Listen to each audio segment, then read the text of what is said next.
నా పాప వచ్చేసి 750 గ్రామ్సే పుట్టింది బై బర్త్.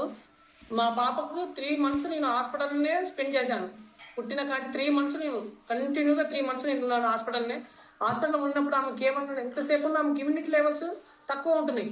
ఆ ఇమ్యూనిటీ లెవెల్స్ ఎప్పుడైతే ఆమె గ్రోత్ అవుతుందో అప్పుడే ఆమె వెయిట్ గెయిన్ అవుతుందని చెప్పాను. ఆ ఇమ్యూనిటీ లెవెల్స్ గ్రోత్ కావాలంటే ఎప్పుడు ఉన్నాయి ఇంజెక్షన్స్. ఆమె డోస్ వచ్చి ఆమెకి ఇప్పటికీ కోపం చాలా ఉంటుంది. ఎందుకంటే హై డోస్ పవర్ ఇచ్చేసారు. నా పాప ఒకటి 5000 ఒక ఇంజెక్షన్, అలాంటివి దగ్గర మా పాపకు ఒక 50-60 ఇవ్వచ్చు.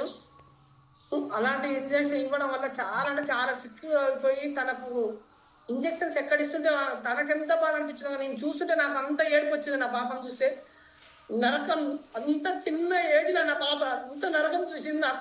నా పాపను చూస్తే నాకు చాలా అంటే చాలా హ్యాపీగా అనిపిస్తుంది. నా పాప ఎంత నరకం తీసిందో ఇప్పుడు ఈ కమ్యూనిటీకి వచ్చినాక అంత హ్యాపీనెస్గా ఉంది. ప్రతిరోజు హెల్తీగా నా సెంటర్కి వచ్చి ప్రతిరోజు డ్యాన్స్ చేయడం నార్మల్గా వస్తుంది కదా, సింపుల్ తప్పేసి వచ్చినప్పుడు నార్మల్ ఇంటర్సెక్షన్స్ అప్పుడు నా పాప హ్యాపీగా ఉంటుంది.